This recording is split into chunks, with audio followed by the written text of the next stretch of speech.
Assalamualaikum warahmatullahi wabarakatuh. Perkenalkan, nama saya Adi Pramana dari Politeknik Perkeretaapian Indonesia Madiun, program studi D3 Manajemen Transportasi Perkeretaapian. Ini saya akan membagikan materi tentang pelayanan meja lokomotif pada CC201. Yang pertama, sebelum kita melakukan pengoperasian lokomotif, yang pertama ada pemeriksaan sebelum mesin diesel dihidupkan. Pemeriksaannya juga dibagi dua. Yang pertama, pemeriksaan sebelum naik lokomotif. Pemeriksaan ini meliputi periksa adanya keretakan, keausan, baut kendor atau lepas. Dua, periksa kebocoran. Ketiga, periksa bahan bakar pada juga. Empat, periksa posisi keran-keran udara. Kelima, periksa kondisi selang air brake. Dan keenam, periksa kelengkapan inventaris lokomotif dan logo item yang siap dipakai dan baik. Selanjutnya ada juga pemeriksaan sesudah naik lokomotif, yaitu ketika kita berada di lokomotif. Yang pertama, jauhkan benda-benda asing atau peralatan dan sebagainya dari bagian yang besar dan peralatan listrik. Yang kedua, periksa minyak pelumas MD dengan menggunakan dipstick. Yang ketiga, periksa minyak pelumas governor MD. Yang keempat, periksa minyak pelumas kompresor. Yang kelima, periksa air pendingin. Yang keenam, periksa minyak pelumas gear fan radiator. Yang ketujuh, periksa minyak pelumas gear case main generator. Yang kedelapan, periksa pengaman overstick MD yang harus berada pada posisi reset. Yang terakhir, periksa kran governor kompresor. Kran ini harus berada pada posisi terbuka. Selanjutnya yaitu menghidupkan mesin diesel. Pada lokomotif CC201 terdapat dua tipe yang berbeda, yaitu pada seri 01 sampai 38 dan seri 39 sampai 72. Yang pertama, untuk seri CC201 seri 01 sampai 38, sebelum menghidupkan mesin diesel terdapat beberapa persyaratan yang harus diperhatikan, yaitu gagang tenaga atau TH dalam posisi netral, dynamic brake atau PH dalam posisi netral, reverse handle dalam posisi netral, semua CB dalam posisi on, dan saklar baterai dalam posisi on. Jika persyaratan sebelumnya sudah terpenuhi, terdapat juga beberapa tahap selanjutnya yang harus diperhatikan, yaitu pertama, ESC tempatkan pada posisi pump, yang berarti pompa bahan bakar. Tunggu sampai tekanan mencapai 40 PSI atau 2,8 kg per cm persegi. Selanjutnya, setelah tekanan tercapai, pindahkan ESC pada posisi start, yang berarti menghidupkan mesin diesel, dan pertahankan sampai mesin diesel itu. Sebelum tekanan minyak pelumas mesin diesel naik, yaitu lebih dari 1,1 kg per cm persegi, maka jangan memindahkan ESC pada posisi run atau idle, karena hal ini menyebabkan mesin diesel akan mati. Selanjutnya pada lokomotif CC201 dengan seri 39 sampai 72. Sebelum menghidupkan mesin diesel, terdapat beberapa persyaratan yang harus diperhatikan, yaitu gagang tenaga atau TH dalam posisi netral, dynamic brake atau PH dalam posisi netral, reverse handle atau RH dalam posisi netral, SC dalam posisi start, semua CB dalam posisi on, dan saklar baterai dalam posisi on. Setelah persyaratan terpenuhi, terdapat beberapa tahapan selanjutnya yang juga harus diperhatikan. Yang pertama yaitu tekan tombol pompa bahan bakar atau FPRB dan tunggu sampai tekanan mencapai 40 PSI.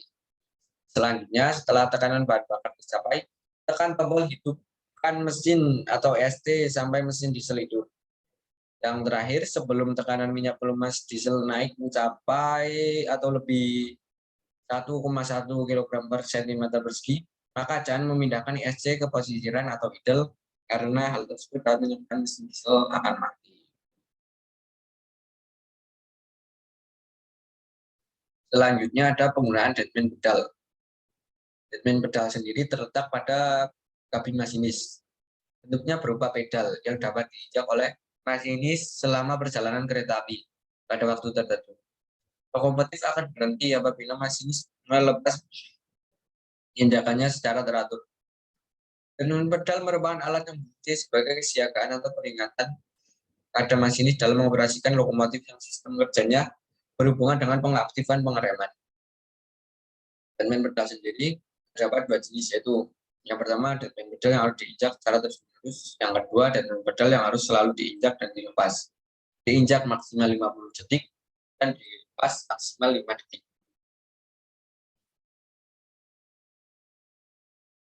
Selanjutnya pada pengoperasian master control terdapat dua indikator yang menunjukkan. Yang sebelah kiri adalah pada jarum merahnya menunjukkan main reservoir dengan tekanan 125 sampai 140 PSI dan jarum putih menunjukkan equalizing reservoir dengan tekanan 70 PSI atau 5 kg per cm persegi. Selanjutnya manometer sebelah kanan pada jarum merah berarti brake cylinder dengan tekanan 3,2 kg per cm persegi dan jarum putih brake pip dengan tekanan 70 PSI atau 5 kg per cm persegi.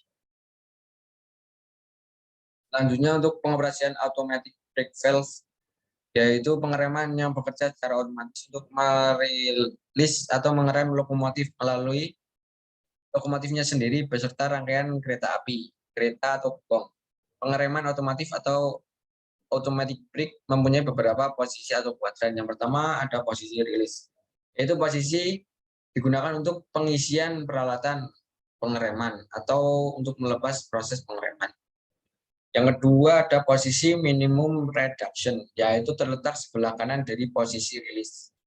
Yang ketiga posisi service, yaitu posisi ini digunakan untuk melakukan proses pengereman, di mana posisinya sebelah kanan dari posisi minimum reduction.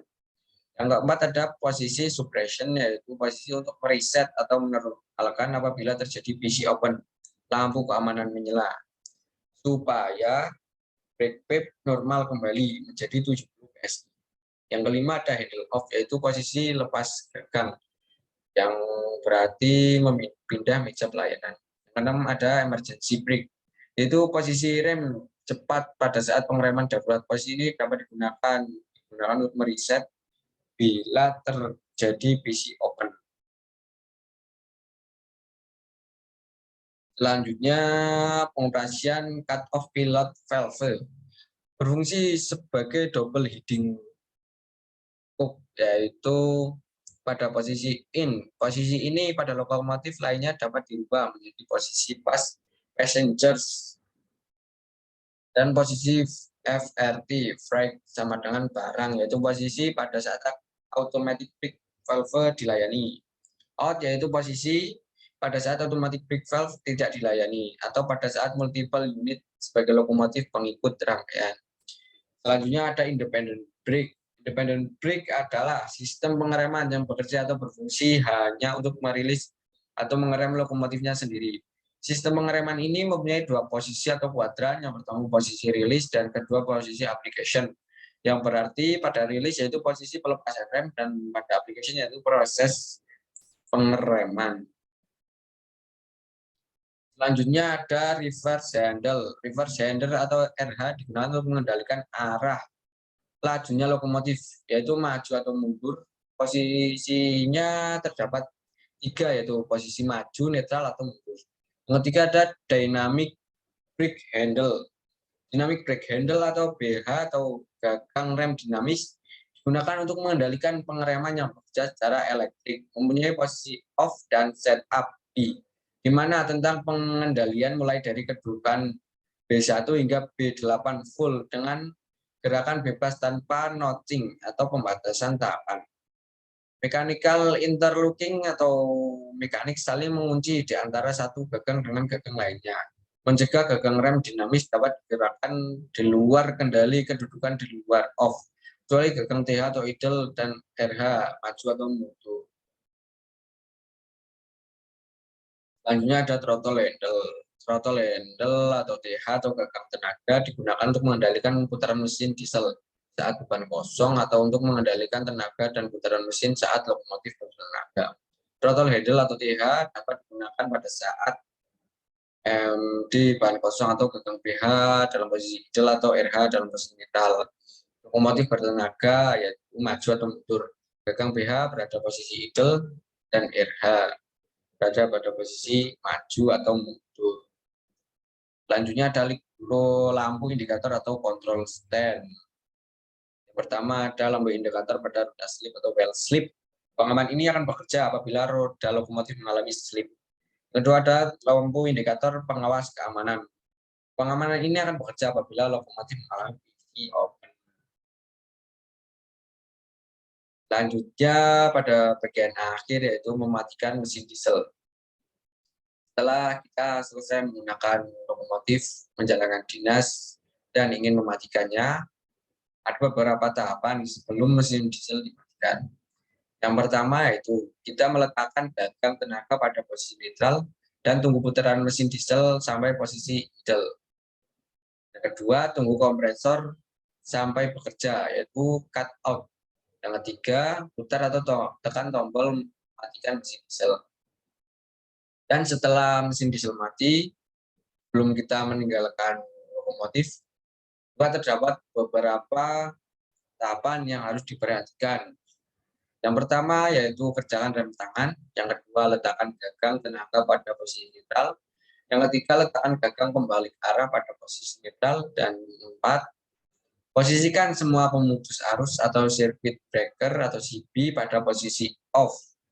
Selanjutnya pada tahapan kelima, posisikan semua saklar pada posisi off. Posisi yang keenam, posisikan baterai switch pada posisi off.